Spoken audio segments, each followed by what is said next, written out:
have you ever noticed that sometimes you can go a week or a month without thinking about them, and then when you think about them, you're like, oh my gosh, why?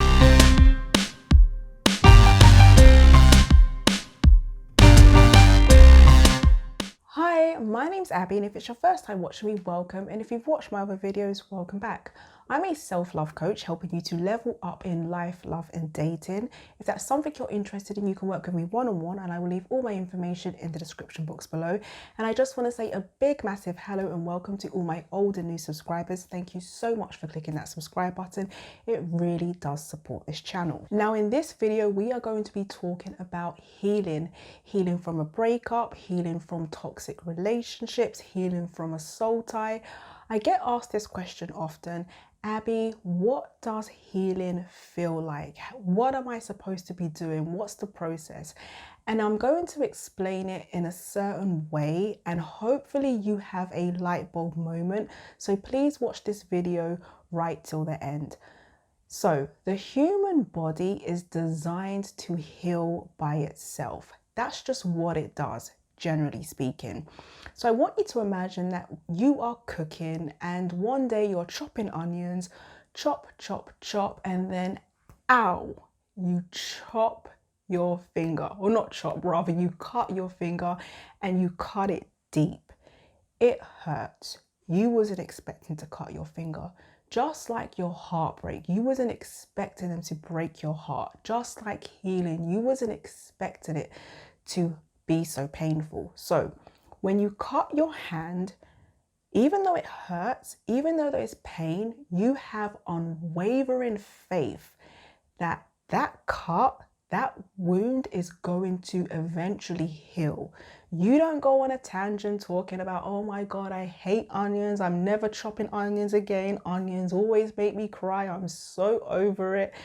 You have faith that you're going to be fine. So you continue to live your life. And then a week later, you might knock your hand, ouch, right where the cut was. But instead of panicking and thinking, oh my gosh, what's wrong with me? Why does it still hurt? You acknowledge, okay, yeah, there's still pain. I'm still tender. I'm still sore, but it's okay. You still have that faith that you are going to heal, but you don't let that stop you from living your life.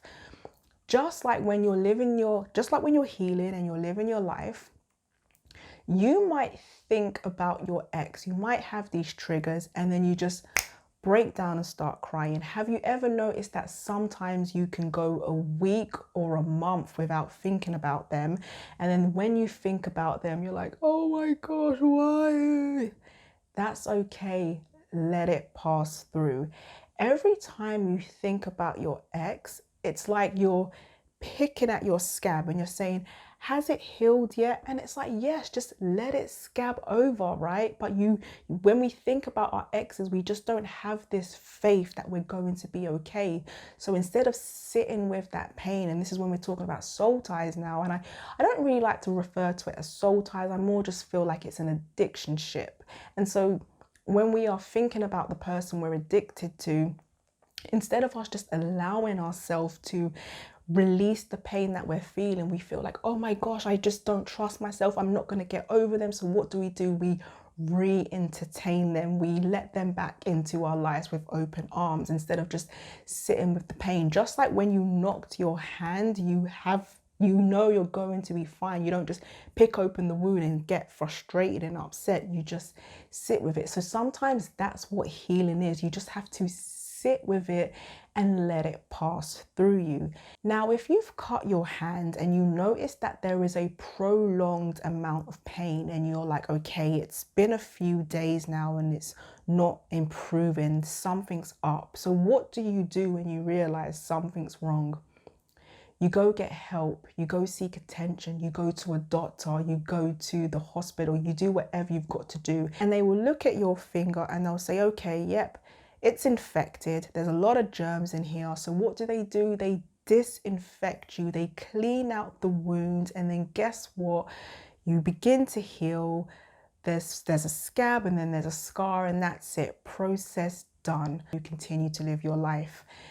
This is like your healing journey. If it has been longer than a year and you're still feeling stuck, you're still not over the person, you're still feeling feelings of frustration, anger, hurt, it's time that you disinfect yourself. It's time that you get coaching or see a therapist, someone that can help you clear out all the junk that's actually stopping you from healing over. Because I've noticed with some of the clients that I work with, some of you are struggling to get over whatever the blocks are, and that's why coaching can help you, because it pulls it out of you, helps you to acknowledge what's going on internally so that you can heal. And this is the important part, doing the inner work, learning the lessons. When we go to school, they make us take a test, and when we pass the test, we no longer repeat the class, right?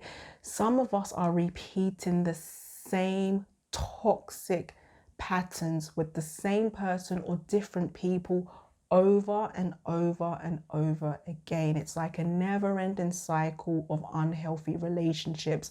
Why? Because we haven't taken time to stop, evaluate, learn the lessons from the past so that we don't repeat them in the future. Now, some of us have graduated, right?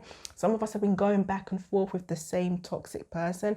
It's just we can't let them go, because this is the danger. When you don't let go, it becomes a part of your story. They now become a part of your dysfunction, because it's dysfunction. I don't mean to be rude, but that's what it is. They become a part of your dysfunction, and so now you're not able to operate from a healthy space. And the danger is that we get comfortable in this unhealthy relationship, we get comfortable in this dysfunction, and that's not a good place to be. And I understand that sometimes we think, okay, so this is who I am, this is my story, and if you let them go, you might be feeling scared because you don't know what's next, right? Like when we graduate, life can be scary because you're thinking after graduation, who am I? What am I going to be? What will I become? So when you finally decide to let your old self die, let this person go, you can worry and panic and think, who am I? But it's okay. That's the exciting part of the journey.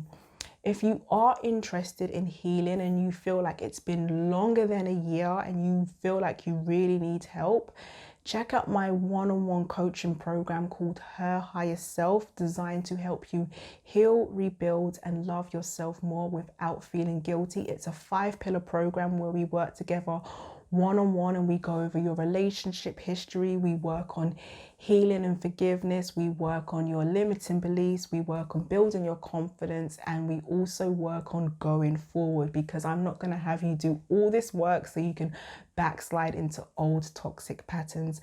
If you like this video, please feel free to give it a thumbs up and do subscribe for more content that I'll be putting out. Thank you for watching. Bye for now.